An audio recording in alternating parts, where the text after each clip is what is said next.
Okay, part two, because my husband called, I had to answer it. So, I was on Goebbels and the children that he had with his wife Magda. Real quick, I will tell you that this book here, The Devil's Disciples, Hitler's Inner Circle, Goebbels is in so many pictures, it's crazy. I told you that Hitler was in his wedding. There's a picture for that. There he is speaking. And as the propaganda minister, that's another really important reason why I think he was very important, because propaganda was what the Nazis used to get everybody on their side. But anyway, there's lots of pictures in here, but I wanted to show you specifically the picture of the Goebbels family with those beautiful young children, because their mother poisoned them, got them in their clothes, their night clothes, and then she forced poison down their throats and laid them out down in the Fuhrer bunker before the two of them took poison and then had orderlies shoot them. And I just have always been horrified by that story. And I always go around and show that picture to my students, because I think those kids deserve that. They need people to see them, to remember that they lived and died in such a horrible way. Himmler was the guy who I think most people recognize as kind of Hitler's right-hand man, but actually, and while he was very important and very instrumental in the Nazi party, I don't think he was necessarily right-hand man, that's for sure, and especially not the way that he ended up. He was the one who created the SS, and you probably found that in your document. That's a pretty big deal. He also was in charge, he created the Gestapo, which is another very large organization within the Nazi party. He was in charge of the whole labor camp system, so that's a pretty big deal as well. He knew where people were going and got them there, and that's certainly not a good thing. He was in charge of the Einsatzgruppen, so he was a very guilty man, and he was very involved in Hitler and the plans that Hitler had for Germany and Europe. But in the end, he really flaked out, and he tried to use the prisoners that were left in camps to get himself a lesser sentence. And of course, the Allied troops, the Red Cross, said no way. Hitler heard about it and felt that he was a huge traitor and had him stripped of everything, ordered his arrest, and he was caught. But before we could actually even have a trial, he killed himself. I'd say the next important guy, though, is Goering, and Goering was the leader of the SS, the Luftwaffe, which is their air force, and he had been a big pilot in World War I, very decorated war pilot, and he also really helped Hitler rise to power. And that first 5 years, much was attributed to Hermann Goering, and Hitler rewarded him pretty greatly, gave him basically the pocketbook to the finances there in Germany, in Nazi Germany, and Goering kind of ran with it.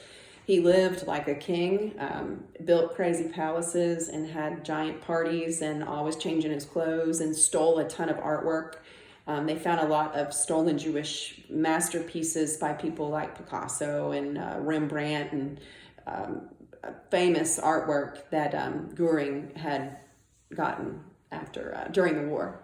So he was, later though, oh my gosh, he fell from graces and became the scapegoat really for Hitler, and Hitler couldn't stand him. He also ordered his arrest and stripped of all of his duties and everything. And he was put on the Nuremberg trials. And it really sucks because, again, I actually have a newspaper from the day that the Nuremberg verdicts were released. And it's a London newspaper. I bought it on eBay like 15 years ago. It's really cool. And it shows Goering and all the other men who had been tried. And it has several articles just on him, because he was kind of the star of the Nuremberg trials. He had gotten himself weaned off of the painkillers that he was addicted to, and he was a pretty smart guy in the first place. Hitler surrounded himself with a lot of pretty smart and educated men, and Goering was one of them. But he of course, he was found guilty of everything in the trial, and before we could give him his sentence, the justice that needed to be given, he also took the easy way out by swallowing poison while in his prison cell. So anyway, you learned about Heydrich, and Heydrich was going to be a very important guy. He was the one who ran the Wannsee Conference. He was the one whose name was on the documents. He was very, very guilty, but he was assassinated, kind of. His car was bombed. He did not get killed in the blast, but got fragments all inside of his body, and he had a raging infection and ended up dying from that. And had he not been killed in such a manner, I think he probably would have been, way up there with Himmler, with Goebbels, because he was very guilty and was involved in all of the really bad things that the Nazis did. Let me see. Of course, we know about Mengele. You learned a little bit more about him and his background. Pretty interesting. He had worked with Dr. Verscher, who was the leading twins expert scientist, and Verscher worked all throughout the war, but he worked at the Kaiser Wilhelm Institute. He was not killing anyone. He was not sewing anybody together. He was not forcibly taking blood or sterilizing anybody. He was doing more like ethical, scientific experiments on twins. And I actually met a son of Verscher when I was in Poland. And after Eva Kor died, we had a little memorial service there at our hotel. And Verscher's actual son drove from Germany, knew Eva, and drove from Germany. And I met him. It was so interesting to me, so fascinating, because I already know a little bit about Verscher, obviously. So let me see. We had Hearst, and Hearst was the guy who was the commandant of Auschwitz. And of course, I know all about him. He wrote an autobiography called the Commandant of Auschwitz, and he wrote it while he was in prison, of course, after he was apprehended. But he was the one who brought Zyklon B, which of course would be deadly there at Auschwitz. He was a real sick guy. He did all these things and never really had a guilty conscience about it. And in his autobiography, he writes it that way. It was just kind of matter of fact. He wrote about women clutching their children and being dragged into gas chambers, and how it really didn't bother him too much. Seeing people die didn't bother him.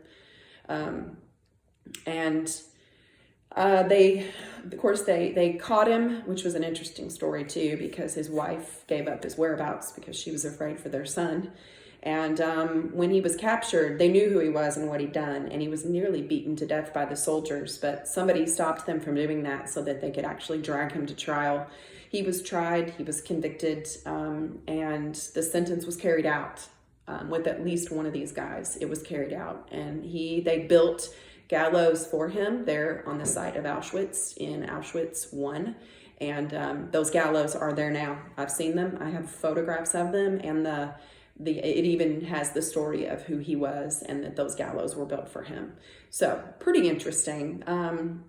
I'm trying to think if there's anything else about those guys. I have a couple other guys I'm going to teach you about, but they're going to be with later units. Okay. So starting on a week from Monday, which I'm pretty bummed that we're not going to be together next week, because I feel like we've got some good momentum and now we're going to lose it, but maybe not. I hope not.